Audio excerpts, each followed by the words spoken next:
Good morning, everybody. For those who have already joined, we're going to give it about one more minute to allow people to log in and get ready.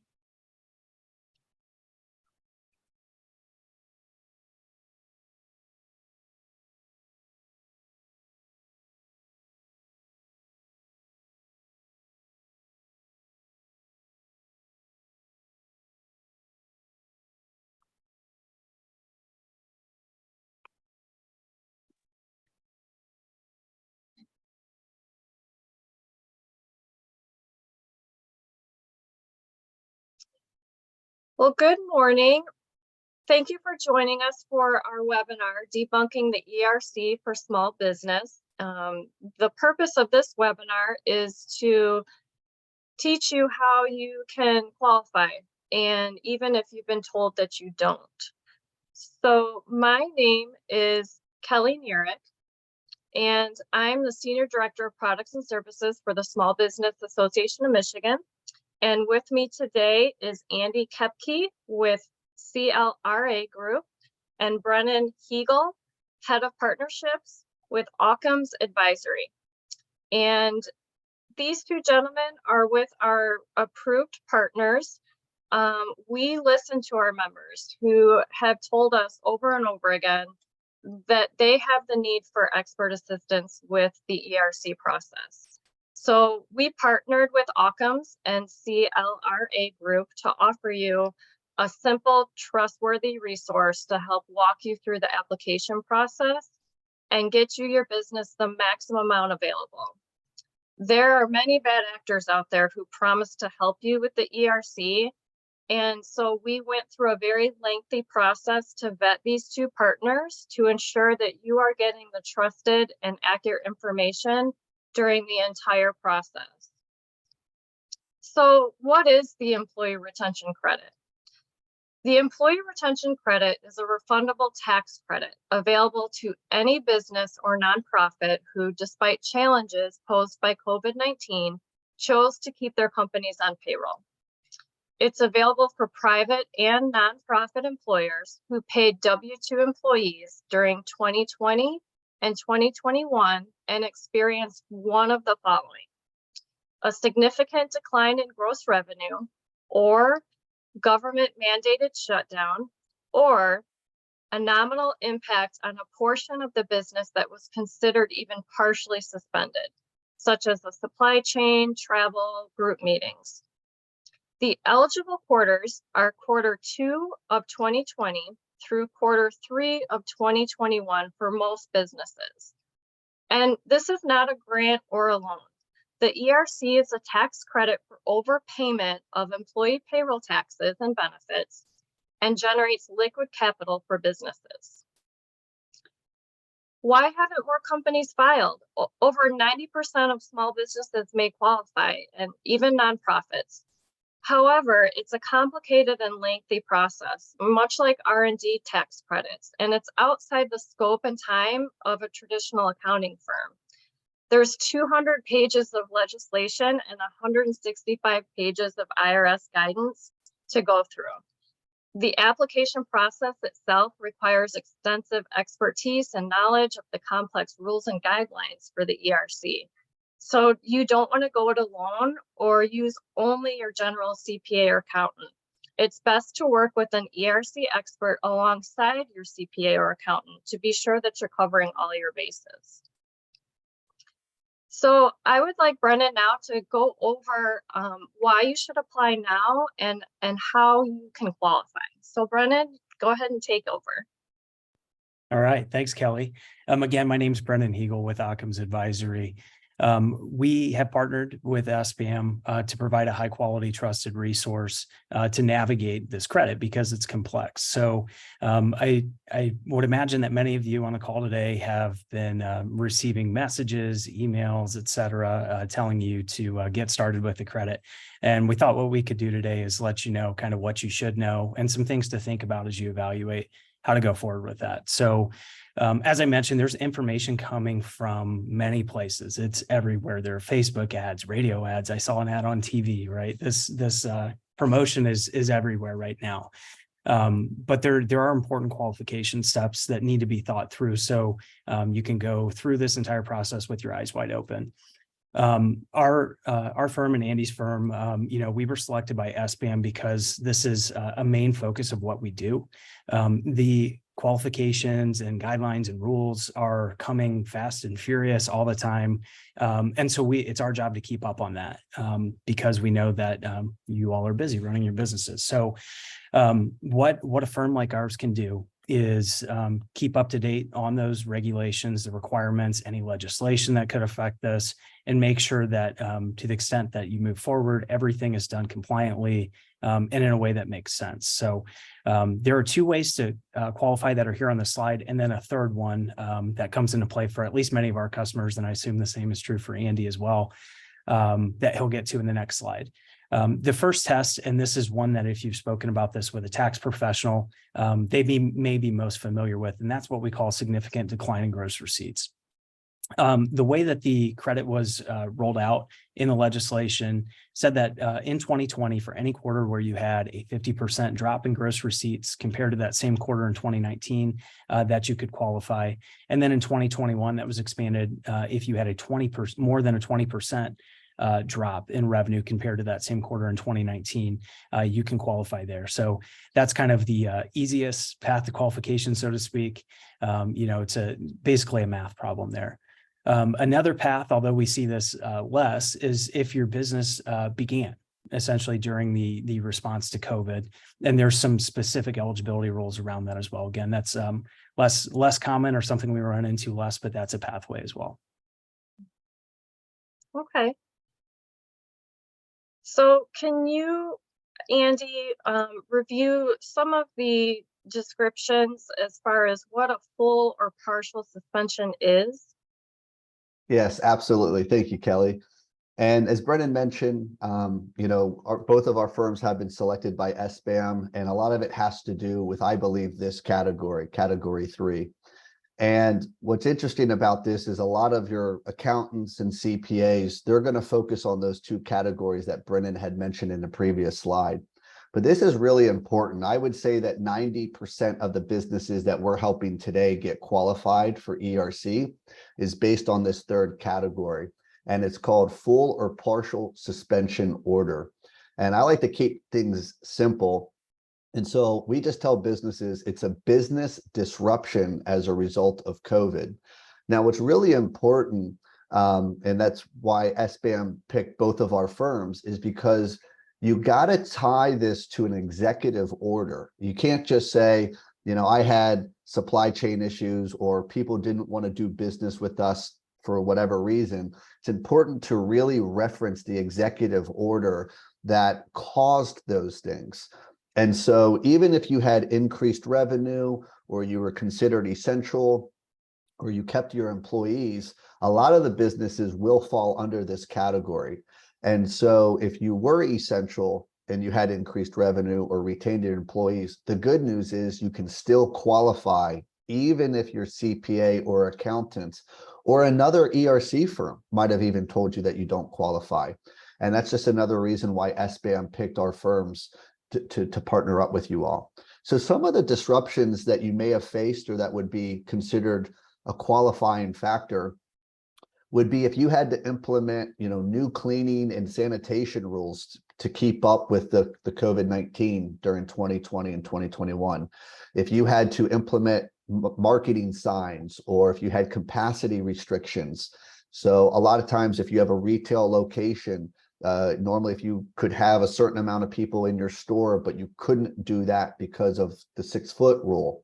Another one that we do a lot with is our construction companies or businesses that are in the trades, where normally they would send 4 people in a truck to a job site. But because of the 6-foot rule, you would send 2 trucks with 2 people each. That would be considered a consideration and a qualification. Supply chain issues, if you would do in-person meetings and then you went virtual. Another big one is events, networking. If you're doing business development and that's how you got a lot of your business, but because of COVID, those networking events and conferences just did not take place. any kind of vendor delay. So it may not even been related to your business, but other people had restrictions and delays. So those are qualifying factors in that category 3, where the majority of businesses do fall under and can still qualify. Okay, thank you, Andy. So Brennan, can you review why a small business should work with a third-party vendor to assist them through the ERC process? Absolutely. So there's a few benefits here, and these are a large part of the criteria. I think Kelly can attest to, why they saw it, why SBAM, looked for a partner who understood the space, and why the two of us, Andy and I, are on the phone today. So I mentioned at the beginning that essentially time and compliance, those first two are two of the large ones, at least from where I sit. So the rules around this, there's further guidance all the time from the IRS and from other agencies that it's hard to keep up with. It's hard to keep up with and know that what you're doing is going to be compliant. But the actual legwork of the processing, the review, studying the orders, that's very time intensive as well. Our company has helped many small businesses really review what the specific impacts were and feel good about their filing. And we're able to take that expertise and reuse a lot of that knowledge and the things we're learning all the time to take the onus off of you, the business owner, so you can focus on running your business. The other piece I mentioned is compliance, right? I think the last thing anybody would want to have happen is to approach the ERC in a haphazard way and have any type of issue down the line. So, you want to cross your T's and dot your I's, and firms like ours can help do that. The third point there, maximizing the refund. It's not just getting the max, but it's getting, what you're eligible for in a way that is logical and thought out. So it's not just a math problem of here's how much I paid in payroll taxes in the given quarter. There are things you need to take into account, right? If your business took PPP, if you took 2 rounds of PPP, how does that affect your calculation? What is your specific eligibility window? How does that affect your numbers for a given quarter, et cetera? That's what our team really focuses on. And then the expertise in the downstream protection. Honestly, I mentioned, we've been doing this for quite some time, but we have external partners that we engage, independent tax attorneys, accountants, et cetera. Some of our best partners actually are accountants who have come to us and said, I've heard about this. I understand the decline in revenue, right? That's pretty black and white. But I know there's a lot of rules. So can you help me think about this? And we've been able to work with them to help their clients. But that expertise is huge and it grows every day. And I think Andy would say the same thing for his group as well. And then downstream support, right? I mentioned, you want to go into this with eyes wide open and not expose your business to more risk than you're already encountering with everything else you're doing. So, is your partner going to be there to support you? Do they stand by their work? And how could they help you in the future? Mm-hmm. And all of those reasons are exactly why SBAM decided to go with Occam's and CLRA. As I mentioned before, we went through a very lengthy process and search to find the perfect partners. And we feel very confident that both of these partnerships will take very good care of you, and they're trusted and they're experts in this field. So next, I would like Andy, if you could just go through some of the possible outcomes once our member has submitted all of the necessary paperwork to apply. Absolutely, happy to. And before I get into kind of the 3 outcomes that could happen, I really like this quote that Forbes had in their February 2022 magazine. And it says the IRS management anticipated that approximately 70 to 80% of small and medium businesses, as well as tens of thousands of charities, were good candidates for taking the ERC. And small and medium businesses are leaving billions of dollars on the table. And one of the reasons why we wanted to have this webinar today is to talk about all the great things that ERC offers. It's very easy to talk about the bad things that are happening with ERC. And as Kelly mentioned, there are bad actors. but SBAM went through a very strict due diligence process. And so SBAM did a fantastic job of taking that thought process out so we can focus on the good. And so, fast forward to today, a lot of the businesses that might have had the significant decline in revenue, they probably already got the ERC, but the good news is both of our firms, myself and Brennan's, is that sometimes they may have left money on the table. And so we can go back and see if there was more money, ERC money on the table, given that third category, which is business disruption as a result of COVID. So today there's really three situations that can occur. You get your ERC, and we do our due diligence and find out that you don't qualify for any of the 6 quarters. Now, that rarely ever happens, especially if you look at the quote above, where the IRS is saying, hey, there's billions of dollars left and 70 to 80% of businesses can qualify. So it's very rare do we ever run into a situation where a business won't be able to qualify. The second is that a business will qualify for the majority of the quarters, 5 or 6 quarters. And it doesn't have to be the significant decline in revenue. It could be that business disruption as a result of COVID. And then the third category is that you qualify for one of the 1, 2, 4 quarters. And what's really exciting about this is that this is money that's currently in the United States Treasury that has your name on it, and our myself and Brendan's goal is just to get that money into your pocket so you can put it back into your company, into the local communities. And if you don't get this money, it stays with the federal government. And I know that business owners are always looking for ways to have working capital. So absolutely take advantage of this program. Just 2 quick examples. We just helped a construction company. They were considered essential.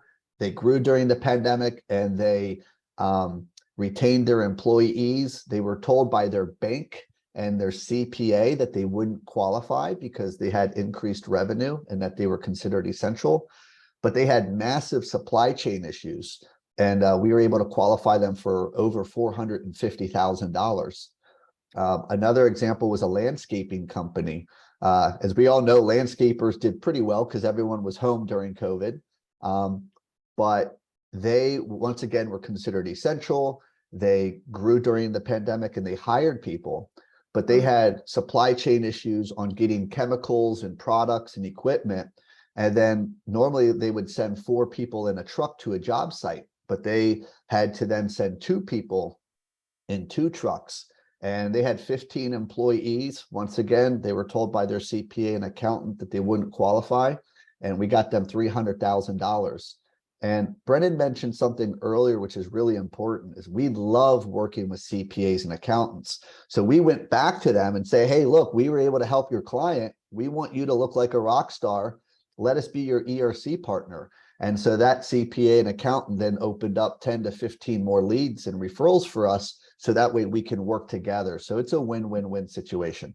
Yeah, those are great examples, Andy. Thank you. So we've gone through some of the high level bullets in regard to the ERC.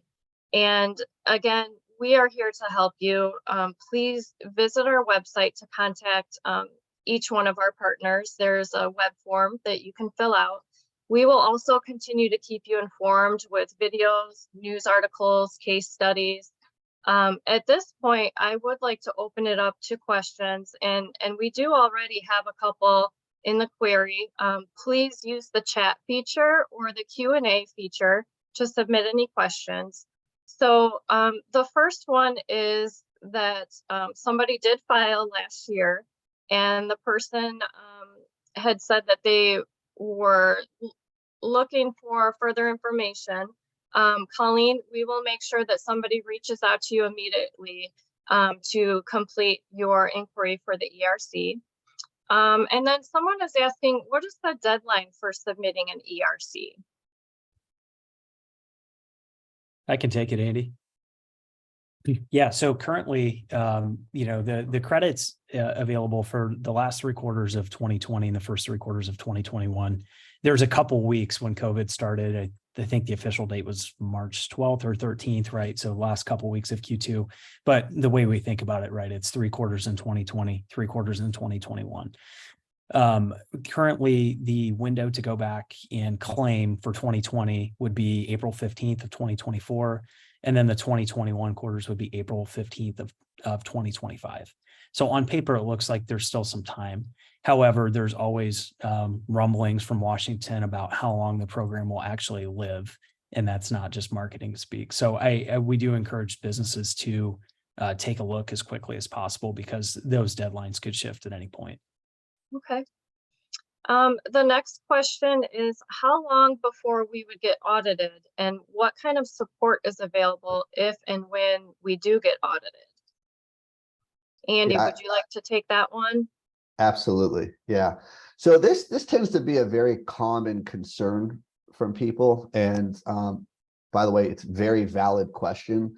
I think we just got to clear the word audited, because when people hear audited, they think that they're going to go in and audit your business. And normally that's true. But when it's talking about ERC, they're going to audit the amount that was calculated. So one of the things that Brennan had mentioned in one of his slides is, and I had mentioned this earlier, is if we're tying this to an executive order and we're providing a qualifications report or a summary, and we're spending time calculating it, our firms are so confident in our numbers that that's why we're able to offer that 5-year audit protection. You know, we have independent CPAs that are signing off on the documents. Now, they're our own CPAs, right? So, but they're independent, there's no bias. And so those are the things that should actually make you feel safer working with us. Because if you go out and talk to other ERC vendors or even accountants and CPAs, a lot of times they're not even going to sign off on the documents. They're going to have you as the business owner sign off. So I just wanted to share that that's really important. The second thing is the IRS is they're not a bully. They just want to know how you qualified. So if you're willing to work with them, you know, our firm will work with you to work with them to get them the information needed that they're requesting. And so the 5-year audit protection is 5 years, because that's the statute of limitations that the IRS has in terms of being able to go back and ask for any information or questions with that. So we're here not only to provide you the ERC, I mean, that's the easy part, but being with you for 5 years, using our resources at no charge. And if anything's were to happen, we'll work with you and defend you and work with the IRS and let them know that we're using their ERC guidelines to come up with your numbers. And a lot of times when they see that report that we give, they're like, okay, cool, no problem. We just wanted to know how you came up with it. Mm-hmm. So we have a couple of questions surrounding the cost. Is it based on the % of your return? If it turns out that you're not eligible, is there still a fee? Can you address how each of you charge for your services?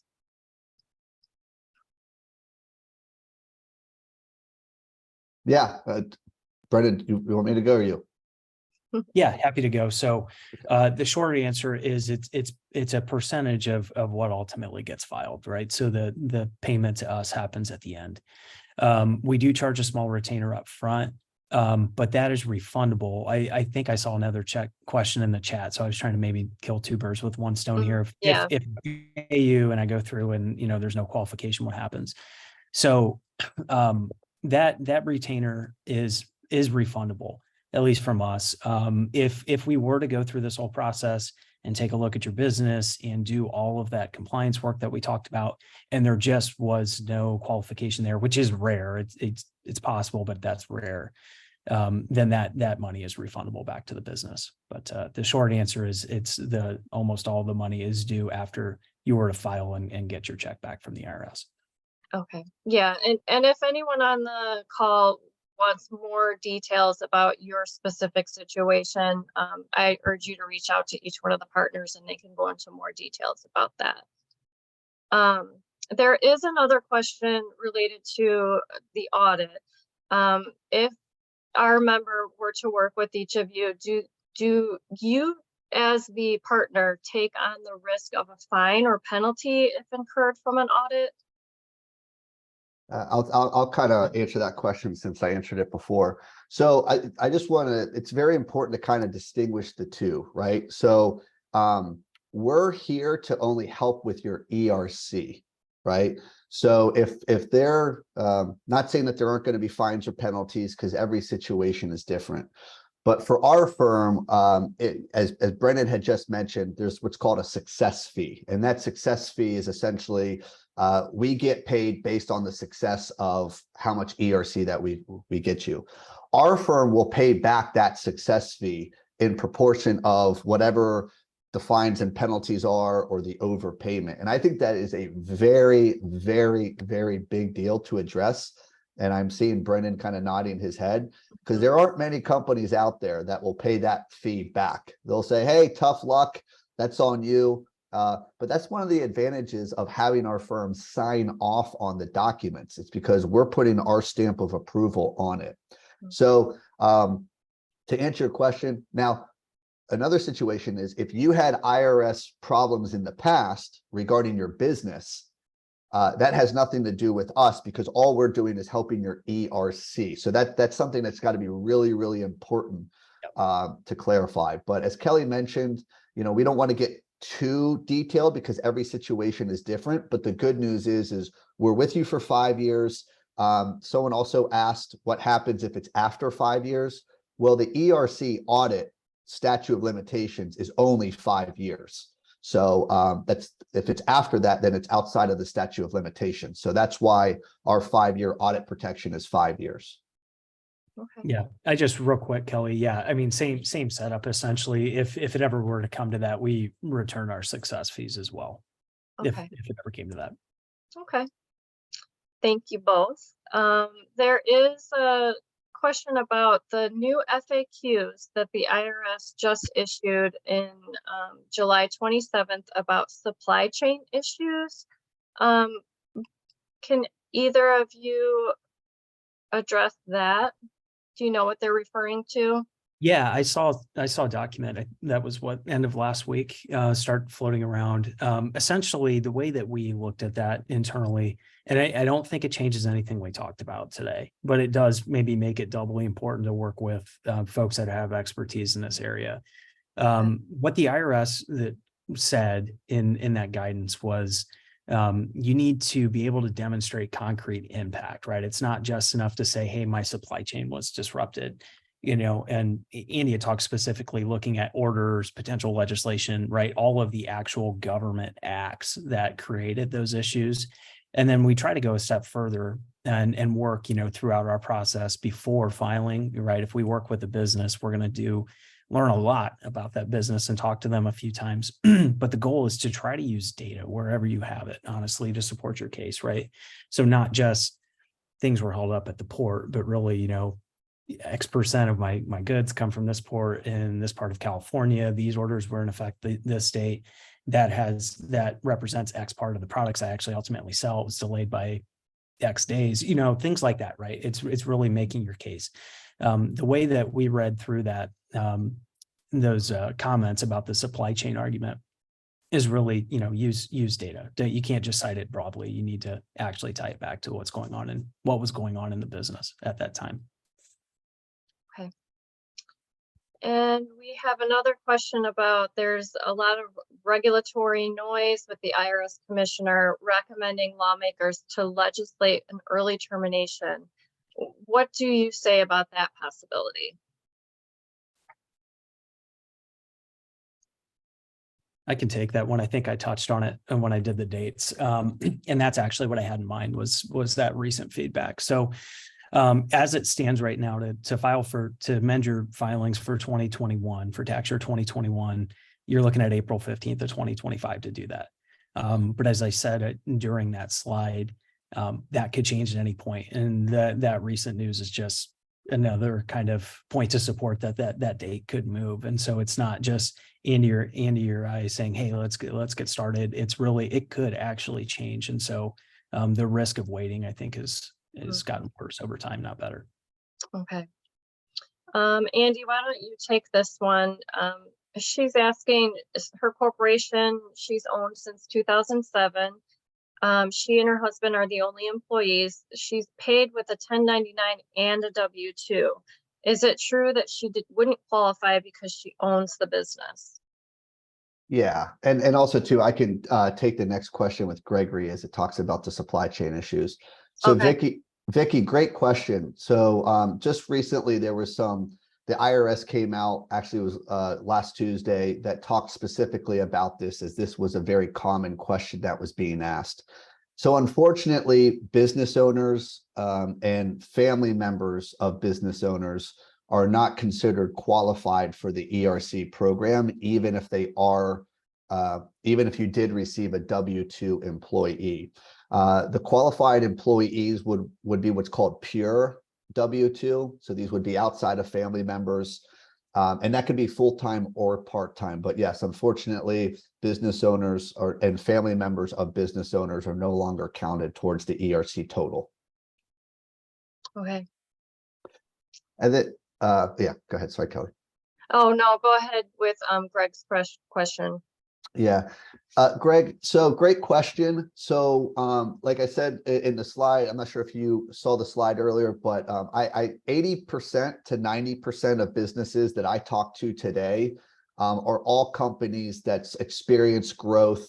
Maybe were deemed essential, they stayed open, but absolutely had issues when it came to supply chain issues, or even change of business hours. That was another one, because there were curfews. Maybe you had to shut down your business earlier than normal.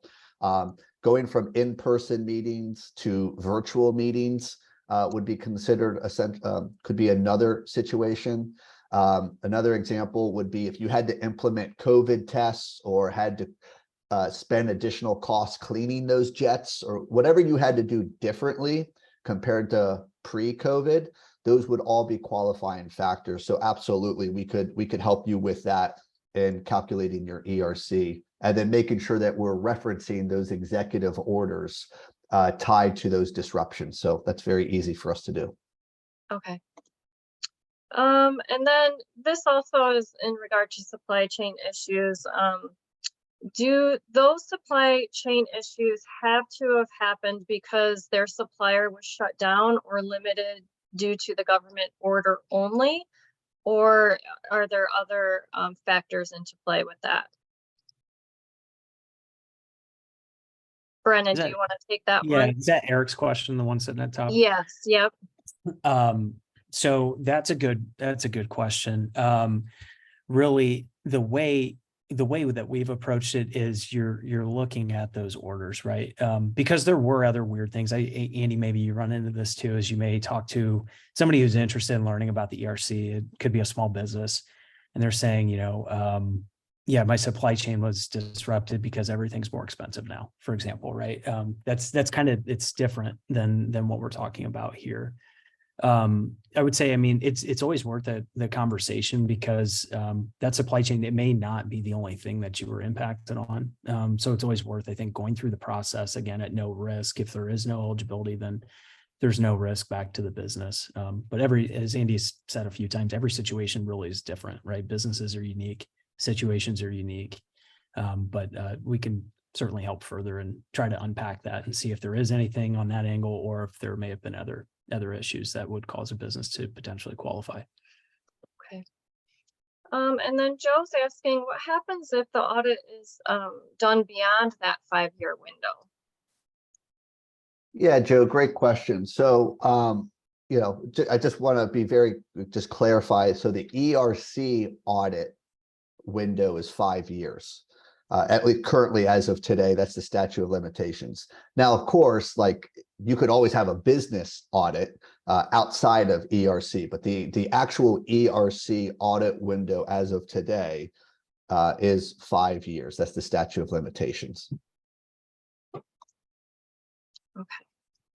And then, Brennan, some of the customers that this person has are restaurants, bars, theaters who had orders to be shut down. Does that count?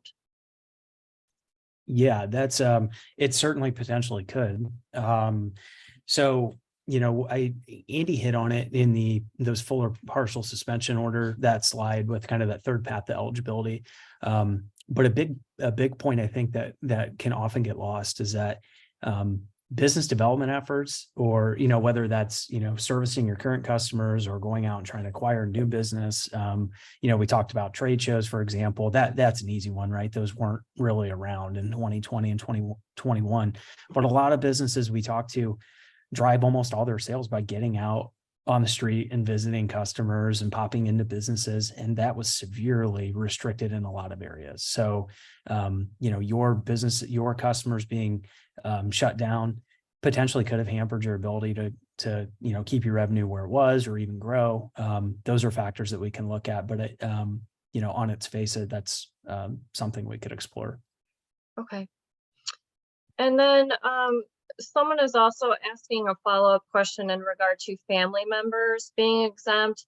When you say family members, is that considered people who are living in the same household, or related by marriage, or dependents, spouses? What are the criteria in more detail for that? Yeah, so it's like family related, right? So it could be cousins, nephews. It doesn't have to be people that live together, but it is like a family relation there. Okay. Yeah. And then lastly, there are questions about how long does this process take? Is there an average length of time once the paperwork's submitted, assuming that it's approved, when the IRS pays those ERC funds out to the company? Yeah. So I think it just depends on how quickly you get the information. I think Brendan is the same way. The process tends to be, pretty quick, 2 to 4 weeks after, we get the information. The information is very easy to collect. I would say that, a lot of times we're waiting for the business owner or maybe a controller or someone in the accounting department to get the information. But once the information is collected, that's when both of our firms kind of go to work. And another thing to be aware of a red flag is, and I think Brendan can agree, is these companies that are saying that they can get you a quote within 72 hours. I mean, especially when you're talking about that category 3 where it's business disruptions, you absolutely do not want to go fast when you're dealing with the government. So that's where both of our firms, we want to make sure that we're doing it right. That's why we're able to offer the 5-year audit protection. That's why we have independent CPA signing off on the documentation, because we're doing everything by the books. And so depending on how much money you get, that will also depend on how quickly you would actually get the money in terms of physical checks from the government. I would say that if you're getting, under $500,000 total, you're probably looking at 3 months. If you're getting over $500,000 total, then that could be delayed from 3 months to 9 months, especially if you're getting close to $1 million or $2 million. I know that the government just came out and they've really staffed up to try to get these checks out sooner than later. But I always like to tell people a longer time frame and then them getting the money earlier than saying a shorter time frame and then they getting the money later. Yeah, that makes sense. Yeah. And one last thing, the good news is that the government has said that they will pay interest on the money as you wait for that money. So that's something that has happened or that will be happening. So that's also something to think about. But as Brendan mentioned, it is so important to get these applications in before these deadlines, because as each day goes on and gets closer to those deadlines, you're going to have a lot more people in the line trying to get through, and that's just going to cause delays. So that's not us trying to tell you to do it. That's once this deadline's over, it's over. Okay. Brennan, why don't you take this question? So they're asking, the ERC money is taxable. Do you advise your clients that they then need to amend the appropriate tax return for that year for the money that they received? Yeah, that's a good question. There are downstream tax implications for the business owner, and especially depending on how the ownership is structured, can affect those impacts as well. So that's part of our, when we said we like to work with CPAs, they get part of the whole picture from us of how the business may or may not actually be eligible, but that CPA is likely going to be involved on the back end because there are downstream tax implications both for the business and potentially for the owner or owners, depending on how that ownership is structured. Okay. And then someone was just asking for a reminder of what is the deadline again to submit applications? Yeah, currently April 15th of 2024 for the quarters in calendar year 2020, and then April 15th of 2025 for the eligible quarters in 2021. Okay. So that answers all of the open questions. Andy, do you have any last thoughts that you'd like to share before we sign off? Yeah, I think I would just say, look, SBAM did the due diligence and thinking for the members. It's just another great reason of how amazing SBAM is. They are listening to their members. Unfortunately, there are a lot of bad actors out there. And I think what's great about our two firms is that those thoughts you don't have to worry about. And so Brennan and I can focus on the good part of the ERC, and that's really putting money back into the business owner's hands. So that way they can grow their business, save that money for a rainy day or, bonus their employees. But this money really is life-changing and we get to see it every day. So take full advantage of it before the program ends, because it probably won't come back. And then Brennan, how about you? Any final thoughts before we sign off? Yeah. So I am grateful to SBAM. This has been a great opportunity to partner, come along for the ride through the vetting process and now for the actual servicing the members part. So I spent the early part of my career actually working to serve small businesses. And I know that there's a lot, if I remember anything from that, there's so many things to try to wade through as a small business owner.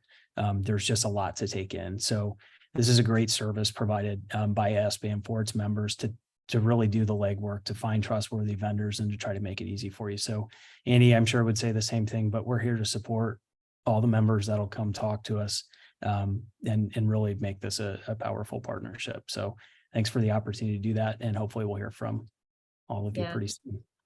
Well, thank you both. This webinar is being recorded, and so we will post the recording on our website there at the ERC landing page. You can use this direct URL, or if you just navigate from the home screen, you'll find their information under member benefits. And again, my contact information is also listed on the website under the staff listings. And so I thank you so much for your time. And I thank both Andy and Brennan. We're very, very thankful that we have found them to help our members with this very important need.